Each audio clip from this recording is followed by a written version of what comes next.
Hey everyone, this is Shivanshi. I hope you all are good and doing great in your studies. आज मेरा RRB PO का exam था, second shift थी मेरी, तो इसका मैं रिव्यूज देने वाली हूँ। सबसे पहले बात करते हैं रीजनिंग की। तो रीजनिंग में जो मेरा सबसे पहले क्वेश्चन ओपन हुआ था वो मेरा ये वाली मेरी पजल ओपन हुई थी। इनसाइड 10 लोग थे, इनसाइड फेस कर रहे थे, सर्कल में 10 लोग बैठे थे और वो ऐसी पजल थी कि इजिली लाइन बाय लाइन पूरी पजल बन रही थी। सिर्फ 2 पॉसिबिलिटी बन रही थी और जो सेकंड पॉसिबिलिटी थी वो बहुत ही जल्दी कैंसिल भी हो गई थी। तो इसमें कुछ 5 क्वेश्चंस थे। सेकंड मेरी जो पजल थी ये पैरेलल रो वाली थी, इसमें शायद 6 लोग बैठे थे और इसका जहाँ तक मुझे याद है कुछ डी बी करके इधर से ऐसे बन रहा था, मतलब एग्जैक्ट मुझे नहीं याद है, DBA करके कुछ था इसका एग्जैक्ट आंसर। तो इसमें 5 लोग थी, ये भी पजल इजी थी, इतना डिफिकल्ट नहीं था।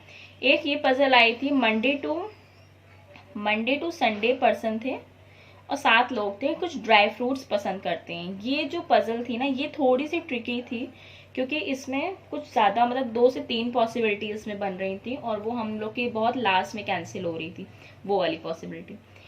बाकी चाइनीज़ कोडिंग थी, 5 वर्ड्स थे, मतलब 5 क्वेश्चंस के थे चाइनीज़ कोडिंग के। इसमें एक में आइदर और लग रहा था, तो मुझे एग्जैक्ट वर्ड नहीं याद है, बट इसमें एक का आंसर आइदर और में आ रहा था। 4 या 5 सिलॉग्स आए थे। सिलॉग्स में जो क्वेश्चन आए थे वो हमारे मैक्सिमम ओनली अ फ्यू वाले थे। तो सिलॉग्स था, एक सिलॉग्स का आंसर आइदर और था जिसमें सम और नो का दिया हुआ था, उसमें आइदर और लग रहा था आंसर। एक क्वेश्चन हमारा था वर्ड फॉर्मेशन का, तो वो मैंने स्किप कर दिया था क्योंकि उसमें एग्जैक्ट पता नहीं रहता है कितने वर्ड बन सकते हैं और वो टाइम कंज्यूमिंग होता है, इसलिए मैं उसको स्किप कर देती हूँ।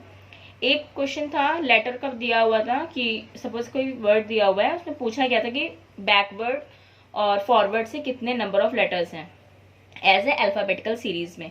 तो इसका आंसर 4 था। आप लोग बताइएगा इसका क्या आंसर है। इनइक्वालिटी बहुत ही सीधी सीधी हुई थी, उसको इवन पेपर पे लिखना भी नहीं पड़ रहा था, हम लोग को इजली हो रही थी। 4 इनइक्वालिटी के क्वेश्चन थे। एक बहुत ही छोटी सी पजल आई थी, आपने देखा होगा रैंकिंग बेस्ड जो पजल होती है उसमें शायद कुछ 6 लोग थे, ए से ई तक या एफ तक कुछ लोग थे और ए सबसे बड़ा था, ए था, सी था, डी था और फिर शायद लास्ट में ई था, मुझे जितना याद है, और यहाँ पे डी था, यहाँ पे बी था, ये था इसका। और ए का 70 दिया था, फर्स्ट का दिया हुआ था 70, डी का 38 था और ई का 30 था। इसका आंसर मुझे याद है यही है रैंकिंग वाले में। इसमें से 3 क्वेश्चन थे, ये बहुत ही छोटी सी पजल थी। फिर एक नंबर ऑफ काउंटिंग्स आया था, सपोज कोई लेटर मतलब डिजिट दे देते हैं बहुत सारे, ठीक है, उसमें हमसे पूछता है कि फॉरवर्ड और बैकवर्ड से कितने नंबर ऑफ डिजिट्स हैं। एक ब्लड रिलेशन आया था। ब्लड रिलेशन जो हमारा आया था वो थोड़ा सा कंफ्यूजिंग था क्योंकि वो पूरा तो बन गया था लेकिन जो लास्ट में एस और के था उसमें कंफ्यूजन हो रहा था। जो ये बन रहा था मतलब यहाँ पे कुछ एक था, मुझे याद नहीं है कौन था, तो यहाँ पे पहले मैंने एस कर दिया था तो वो रॉन्ग हो रहा था, मतलब पहले मैंने के किया था सॉरी, तो वो रॉन्ग हो रहा था। यहाँ पे एस होगा देन यहाँ पे के इसका ऐसे होगा, तो वो हो रहा था। ये थोड़ा सा ट्रिकी था, इसको मैंने सेकेंड टाइम किया था तब ये हुआ था। तो ब्लड रिलेशन भी थोड़ा सा डिफिकल्ट था, टाइम टेकन था। बाकी एक पजल हमारी और आई थी, फ्लैट फ्लोर वाली थी, पी और क्यू था और कुछ 4 फ्लोर थे ऐसे, ये वाली पजल थी। तो ये भी पजल इजी थी बट मेरी ये नहीं बन रही थी, मुझे इसमें काफ़ी टाइम लग गया था क्योंकि मैंने एक कंडीशन को गलत नोट कर लिया था, इसलिए उसमें मुझे काफ़ी टाइम लग गया था इसको करने में। तो ओवरऑल मैंने रीजनिंग में 39 अटेम्प्ट करे हैं, एक मैंने स्किप कर दिया था। मेरा पहले कुछ पेपर सही जा रहा था बट मैंने 1-2 जगह पे जो यहाँ पर और यहाँ पर जो मैंने गलती कर दी इसकी वजह से मेरा बहुत टाइम टेकन हो गया रीजनिंग में। और अब बात करते हैं क्वांट की। क्वांट में सबसे पहले जो मेरा ओपन हुआ था वो था अरिथमेटिक सेक्शन, तो मैंने अरिथमेटिक सेक्शन पे स्किप कर दिया था। सबसे पहले मैंने सारी डीआई करी थी। एक डीआई हमारी आई हुई थी, टेबल में थी, हिंदी और इंग्लिश का एडिशन दिया हुआ था और एक रेशियो दिया हुआ था, तो वो इजी थी डीआई, इतना कैलकुलेटिव नहीं थी। वो 5 नंबर की थी, तो वो थी। इसमें एक चीज ध्यान देने वाली थी, बहुत से लोगों ने शायद ये गलत किया होगा, इसमें जनरली हम लोग ABCD ले लेते हैं बट इसमें ऐसा नहीं था, ABDE था, C इसमें नहीं दिया हुआ था, C मिसिंग था। तो वो इसकी वजह से मैंने फिर से सारे अपने 3 क्वेश्चन कर लिए थे, मैंने फिर से इसको एक बार रीचेक किया था कहीं गलत तो नहीं किया मैंने, इसमें टाइम मेरा चला गया था थोड़ा सा।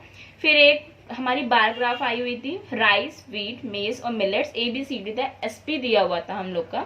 इसके कुछ 5 से 6 क्वेश्चन थे। इसमें एक क्वेश्चन CP वाला क्वेश्चन था, वो मैंने स्किप कर दिया था क्योंकि वो मेरा मतलब टाइम टेकन मुझे लग रहा था, तो मैंने उसको स्किप कर दिया। बाकी क्वेश्चन मैंने इसके 4-5 क्वेश्चन थे वो मैंने कर लिए थे। एक हमारी थी केसलेट जिसने भी अटेम्प्ट करी होगी उसका बहुत टाइम चला गया होगा, क्योंकि केसलेट ऐसी थी ना, देख के लग रहा था हो जाएगी, वो इजी लग रही थी। मैंने भी इवन इसको अटेम्प्ट से पहले करा था। उसमें सिंगिंग, डांसिंग और पेंटिंग का दिया हुआ था, और उसमें दिया हुआ था टोटल 100 स्टूडेंट है और ओनली डांसिंग वाले 32 हैं। उसके बाद सारा डेटा मिसिंग था, मतलब पूरा का पूरा डेटा मिसिंग था। उसमें दिया हुआ था सिंगिंग का जितना भी है वो पेंटिंग से 9 कम है, ऐसा दिया हुआ था, ओनली पेंटिंग से 9 कम है। फिर एटलीस्ट मतलब एग्जैक्टली 2 वाले जितने हैं उनका 32 या 34 ऐसा समथिंग था। मतलब डेटा देख के लग रहा था हो जाएगी, बट केसलेट नहीं बन रही थी, इसलिए मैंने उसको स्किप कर दिया था। मेरा इसमें कुछ 2 से 3 मिनट मेरा से वेस्ट चला गया था, फिर मैंने इसको स्किप किया। लेकिन इसके 6 क्वेश्चन थे तो इसमें मेरा टाइम वेस्ट हो गया था, बट मैंने कर लिया फिर भी। अप्रोक्सीमेशन 6-7 क्वेश्चन थे अप्रोक्सीमेशन के, वो बहुत इजी थे। रॉन्ग नंबर सीरीज थी कुछ 6 क्वेश्चन या 5 क्वेश्चन थे, वो भी इजी थी, इतना डिफिकल्ट नहीं था। एक में डबल डिफरेंस आ रहा था, एक में दिखा होगा आप लोगों ने क्यूब का आ रहा था डिफरेंस, और एक में कुछ 7 का या 14 का किसी एक का चल रहा था मल्टीपल वाला। तो ऐसे ही था, मतलब रॉन्ग नंबर सीरीज में कुछ इतना डिफिकल्ट नहीं था। हाँ, टाइम टेकिंग थी क्वांट हमारी। और अर्थमेटिक सेक्शन की बात करते हैं तो कुछ 10 से 12 क्वेश्चन हमारे अर्थमेटिक सेक्शन के थे। मैंने अर्थमेटिक सेक्शन मैंने ज़्यादा अटेम्प्ट नहीं किया है क्योंकि मेरे पास ज़्यादा टाइम नहीं बचा था। जो ये वाली डी आई थी ना, ये वाली राइस वेट वाली, इसमें फॉन्ट बहुत ही छोटा था, मतलब बहुत ही देखना पड़ रहा था, इतनी सारी लाइन थी। मतलब जनरली क्या होता है 2 या 3 लाइन वो लोग दे देते हैं, बट इसमें क्या था ना, बार ग्राफ में ऐसे था सपोज 40 और 50, तो इसके बीच में 10 लाइन उन्होंने दे दी थी। वो कैलकुलेट मतलब उसको काउंट करना बहुत ज्यादा टाइम ले रहा था, तो इसको मैंने स्किप कर, इसको मैंने सबसे लास्ट में किया था, लेकिन इसमें मेरा टाइम चला गया था काफी। अर्थमेटिक सेक्शन में सबसे पहले बात करते हैं तो पार्टनरशिप का एक क्वेश्चन था, वो इजी था, वो हो गया था। एक टाइम एंड वर्क का था, कुछ 10 बॉय था 2 गर्ल समथिंग कुछ था, ऐसा था, मतलब ये वाला क्वेश्चन हमारा। फिर SICI का एक क्वेश्चन था हमारा, इसमें कुछ आंसर इसका 3 इयर्स आ रहा था। एक परसेंटेज वाला क्वेश्चन था कि कोई नेम दिया हुआ था, वो अपने फादर को 60% अपनी सैलरी का देता है, उसमें उनके फादर कुछ 24% या नहीं 2/5 SIP में लगाते हैं। उसके बाद कुछ 15,000 किसी और चीज रेंट पे करते हैं और एक 12,000 कुछ और करते हैं। तो ये वाला क्वेश्चन था, ये परसेंटेज वाला क्वेश्चन, ये इजिली हो गया था, इतना टाइम टेकन नहीं था ये। एक मिक्सचर का क्वेश्चन दिया हुआ था A और C का, कुछ A और C का दिया हुआ था, 7:4 का रेशियो दिया हुआ था। और उसके बाद बोला गया था C है, C में मिल्क था सिर्फ, उसको A में मिक्स किया गया था। उसके बाद C में मिल्क का रेशियो पूछा गया था। तो ये था, बाकी भी अर्थमेटिक क्वेश्चंस थे, बट मेरा टाइम अप हो गया था तो मैं ज़्यादा अटेम्प्ट नहीं कर पाई हूँ क्वांट में मेरा है 26, मेरा ओवरऑल 65 अटेम्प्ट हुआ है। आप लोग बताइएगा आपका क्या अटेम्प्ट रहा है और आपको कैसा लगा ये शिफ्ट। मुझे मॉडरेट लगा, मुझे इतना इजी भी नहीं लगा, बट हाँ रीजनिंग काफ़ी इजी थी, रीजनिंग इतना डिफिकल्ट नहीं था रीजनिंग में कुछ भी। हाँ, क्वांट थोड़ा सा लेंदी था, जो क्वेश्चंस थे वो लेंदी लग रहे थे, कैलकुलेटिव कहीं कहीं पर थे, बट अच्छे से बस एक केसलेट ऐसी थी जो आपको पूरा पेपर आपका खराब कर सकती थी, बाकी पूरे पेपर में ऐसा कुछ भी नहीं था। इजिली 60+ अटेम्प्ट हो सकते थे, 70+ भी बहुत से लोगों ने करे हैं। तो देखते हैं क्या रहता है। मैंने यूपी से फॉर्म फिल किया है EWS कैटेगरी से, आप लोग भी बताइएगा आपका क्या अटेम्प्ट रहा। Thank you.